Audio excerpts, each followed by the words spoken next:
I am not suicidal, and I am innocent. I could have said that I was guilty a long time ago. Reaksyon ng 10 mga bilanggo matapos marinig ang kanilang hatol. Kapag naririnig ng isang kriminal ang hatol sa kanya ng korte, ay maaring magpakita siya ng iba't ibang reaksyon.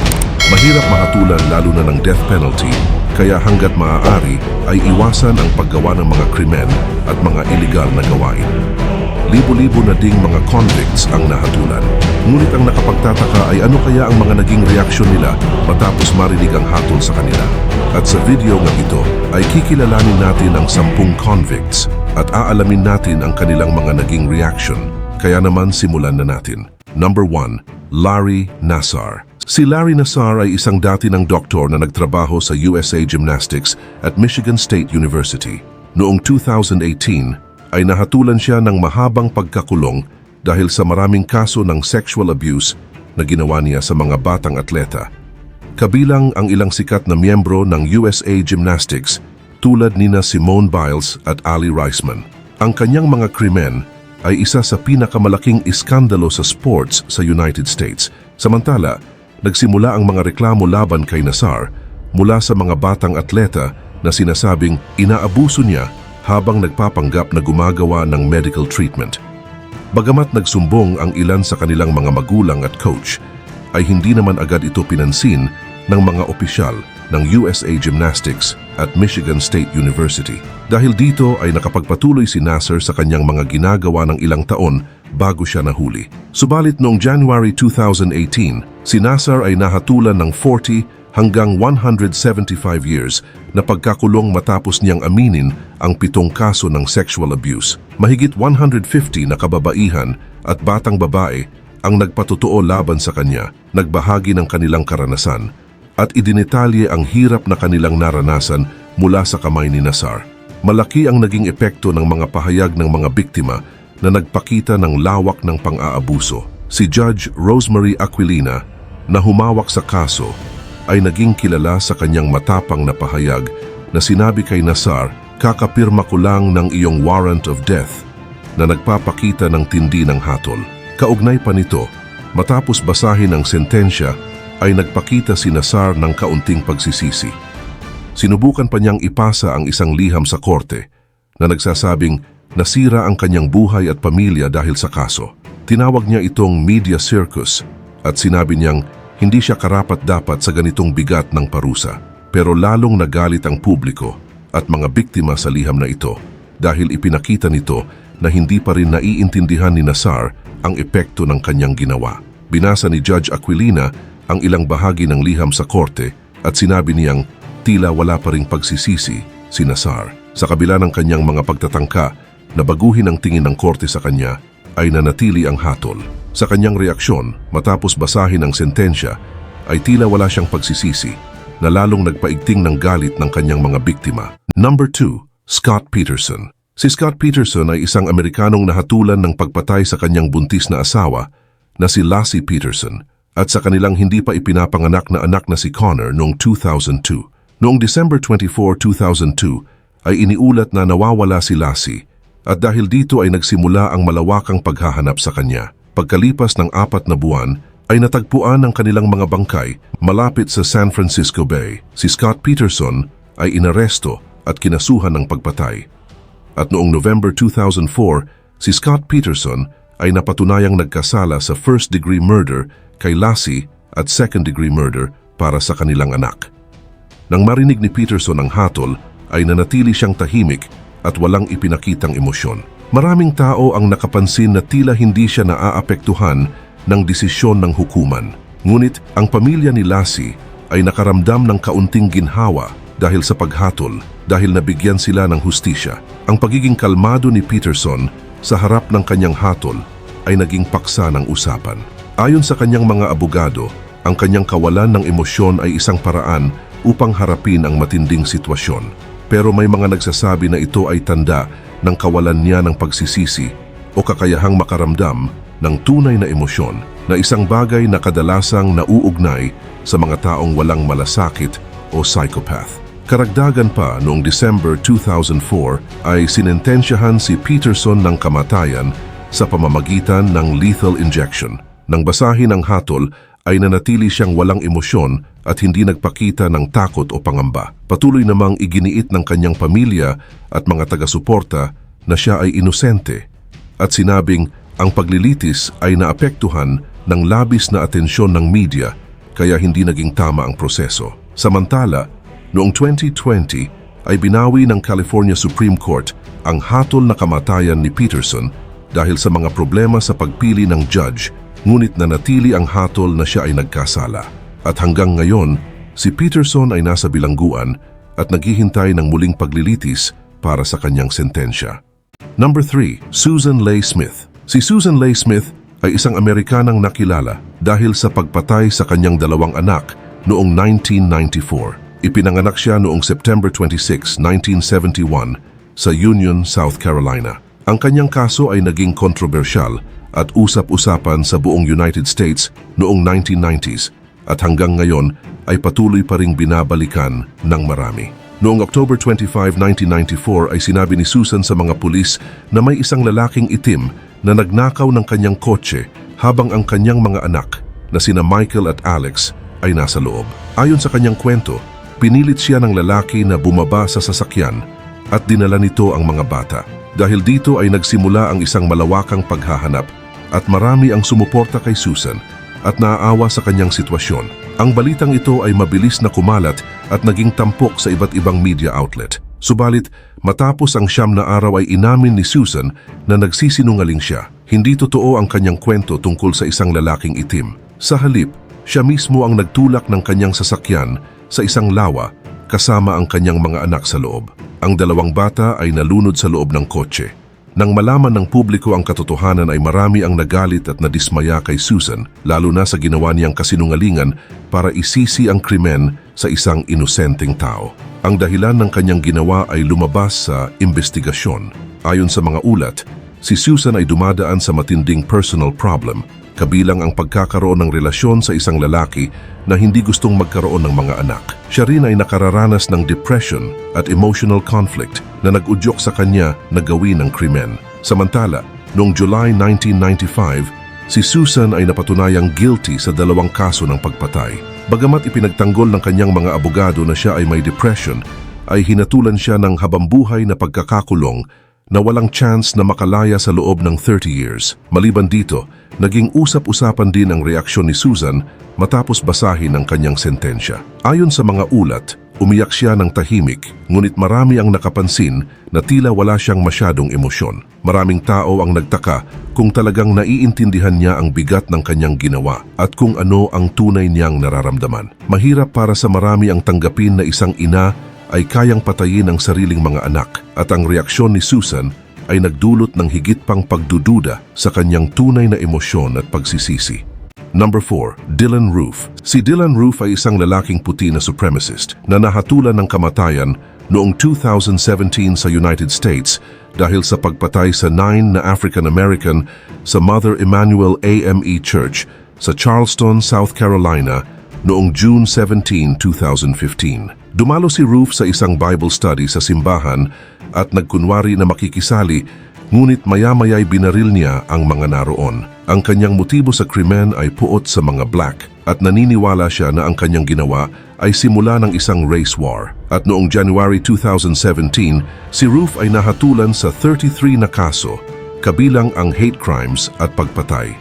Dahil dito, siya ang naging unang tao sa kasaysayan ng Amerika na nahatulan ng kamatayan dahil sa isang federal hate crime. Bagamat maraming ebidensya ang nagpapatunay ng kanyang kasalanan, ay hindi siya nagpakita ng pagsisisi. Sa halip ay ipinagpatuloy niya ang kanyang paniniwala sa racism. Isang kakaibang aspeto ng kaso ay nang ipagtanggol ni Roof ang kanyang sarili sa korte. Bagamat may mga abogadong handang tumulong, ay tinanggihan niya ang kanilang tulong. Ayaw niyang gamitin ang mga ebidensyang maaaring magpakitang may problema siya sa pag-iisip. Nanindigan siyang alam niya ang kanyang ginawa at malinaw sa kanya ang dahilan nito. Nang marinig ni Roof ang sentensyang kamatayan ay hindi siya nagpakita ng emosyon. Sa buong paglilitis ay nanatili siyang walang reaksyon kahit naririnig niya ang mga pahayag ng mga pamilya ng biktima. Sa kanyang huling salita sa korte, ay sinabi niya na hindi na niya kailangang ipaliwanag ang kanyang ginawa dahil para sa kanya ay malinaw na ito. Ang kanyang walang pakiramdam na reaksyon ay nagdulot ng pagkagulat sa marami, habang ang mga pamilya ng mga biktima ay nagpapahayag ng kanilang sakit at hinagpis ay nanatili si Ruth na walang emosyon.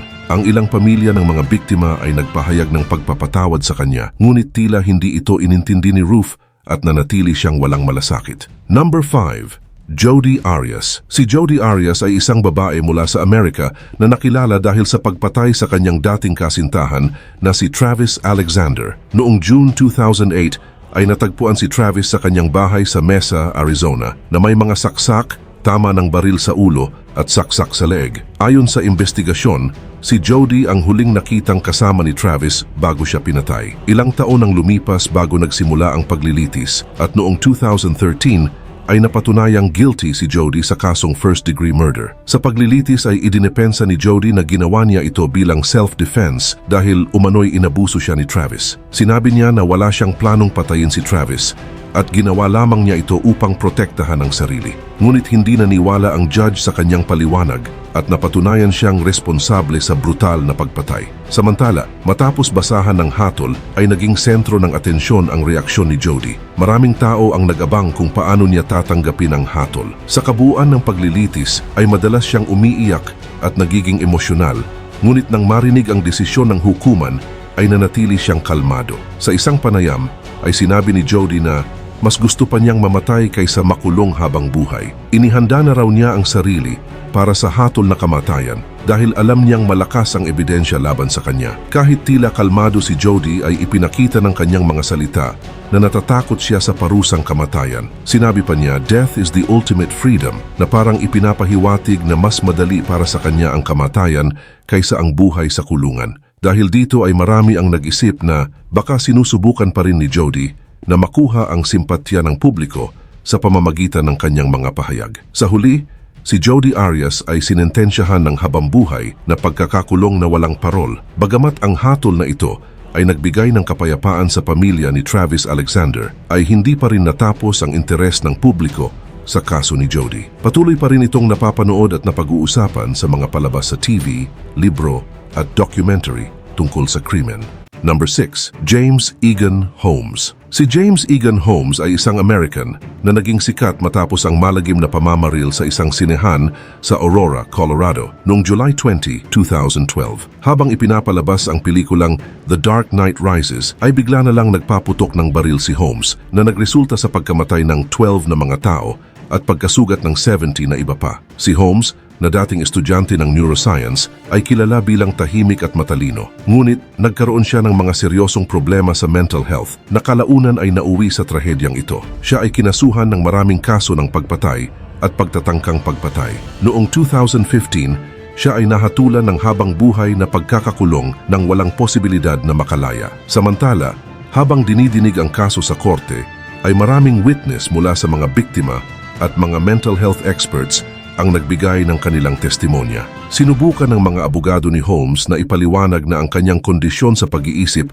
ang pangunahing dahilan ng kanyang mga aksyon. Subalit, hindi naniwala ang judge na ang kanyang sakit ay sapat na dahilan upang mabawasan ang kanyang pananagutan. Sa huli, siya ay nahatulan ng 12 na kaso ng first-degree murder, 140 na kaso ng pagtatangkang pagpatay, at isang kaso ng ilegal na paggamit ng mga pampasabog. Para sa pamilya ng mga biktima, ang hatol ay isang hakbang patungo sa hustisya, ngunit hindi nito natapos ang tanong tungkol sa kanyang mental health. Subalit, nang marinig ni Holmes ang kanyang sentensya, ay halos wala siyang ipinakitang emosyon. Tahimik lamang siyang nakaupo at tila walang nararamdamang emosyon. Napansin ito ng mga taong nasa korte, pati na ng mga reporter na nagbabalita ng kaso. Maraming tao ang nag-akala na wala siyang malasakit sa kanyang mga biktima na lalong nagpataas ng galit mula sa mga pamilya ng mga namatay. Subalit, iniisip ng ilan na ang kakulangan sa reaction ay maaaring dahil sa kanyang mental condition. Ayon sa mga eksperto, ay posibleng may schizophrenia o iba pang malubhang sakit sa pag-iisip si Holmes na maaaring nakaapekto sa kanyang pag-uugali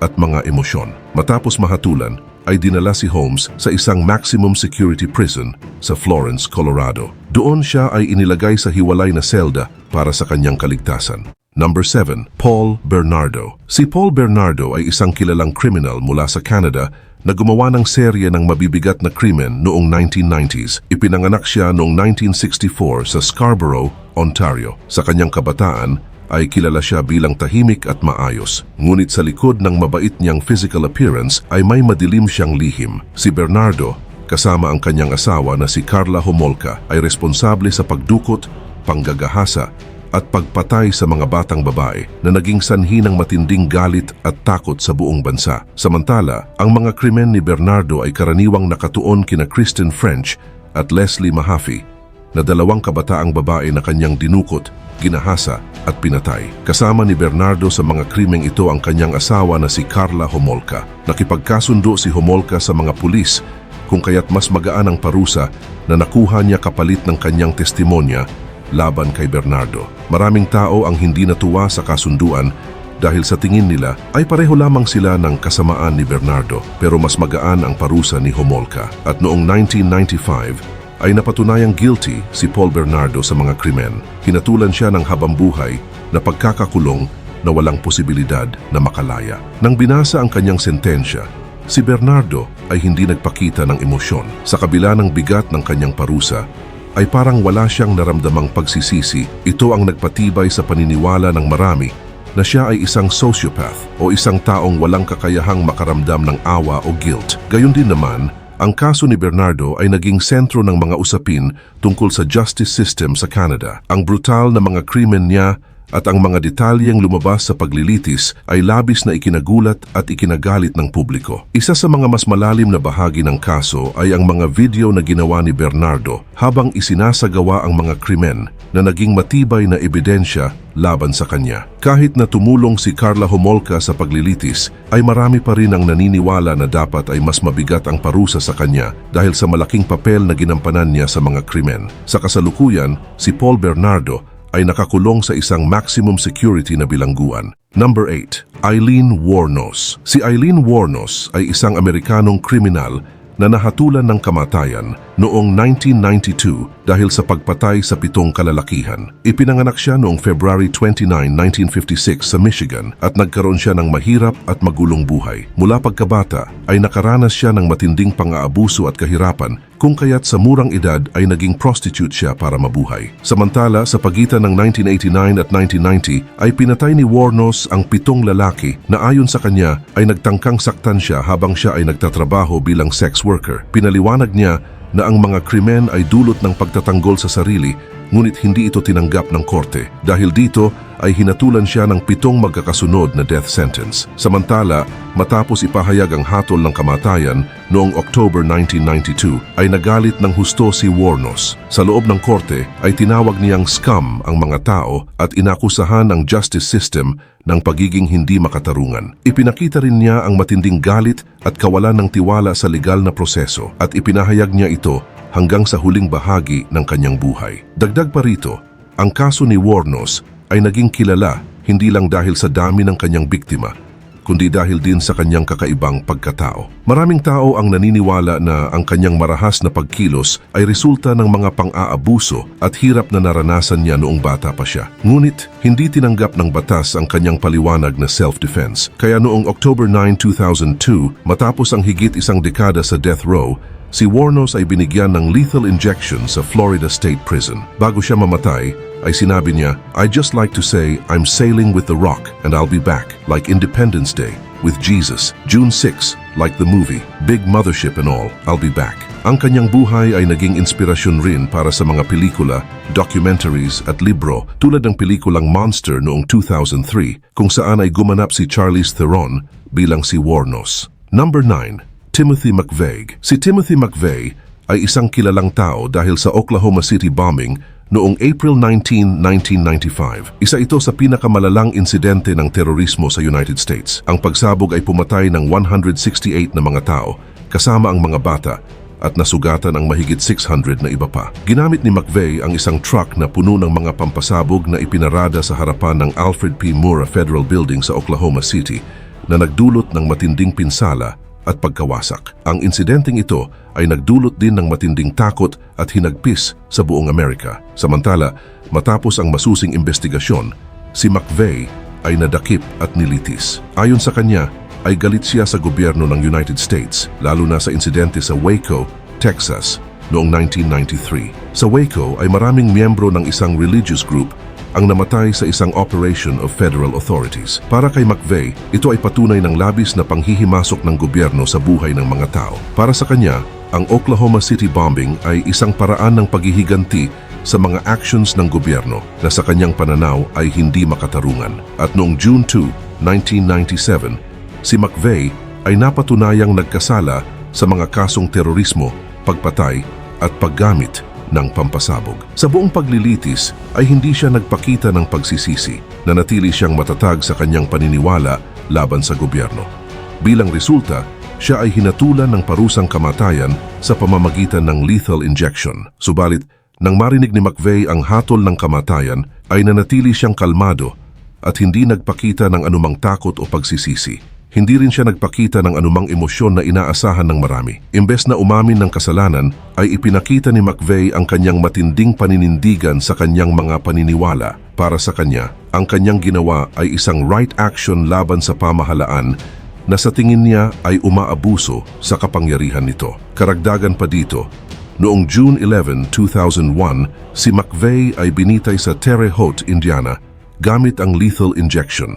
Hindi siya nagbigay ng huling statement bago siya mamatay, ngunit iniwan niya ang tula na Invictus ni William Ernest Henley bilang kanyang huling mensahe. Number 10. Bernie Madoff. Si Bernie Madoff ay isang kilalang negosyante sa Amerika na naging utak ng pinakamalaking Ponzi scheme sa kasaysayan ng bansa. Noong 2009, ay nahatulan siya ng 150 years sa bilangguan matapos madiskubre ang kanyang malawakang pandaraya. Libo-libong tao, mula sa maliliit na investors hanggang sa malalaking negosyo, ang nawalan ng kanilang puhunan dahil sa kanyang mga illegal operations. Samantala, si Madoff ay nagtayo ng isang Ponzi scheme na umabot sa halos $65 billion. Ginamit niya ang pera ng mga bagong investors upang bayaran ang mga naunang nag-invest, kaya nagmumukhang kumikita ang kanyang negosyo. Sa loob ng maraming taon, ay kilala siya bilang isang respetadong tao sa Wall Street. Ngunit noong December 2008, nang magkaroon ng problema ang kanyang kumpanya, ay umamin siya sa kanyang pandaraya at isinuko ang sarili sa mga autoridad. Kaya noong June 29, 2009, ay hinatulan siya ng isang korte sa New York ng 150 years na pagkakakulong. Ito ang pinakamabigat na parusa para sa ganitong uri ng krimen. Bagaman humiling ang kanyang abogado ng mas maikling sentensya dahil matanda na si Madoff noong panahong iyon, ay pinili ng judge na ipataw ang pinakamabigat na parusa dahil sa laki ng pinsala na idinulot ng kanyang scheme. Subalit, pagkatapos ng kanyang sentensya ay nagsalita si Madoff at sinabi niyang pinagsisisihan niya ang kanyang mga ginawa.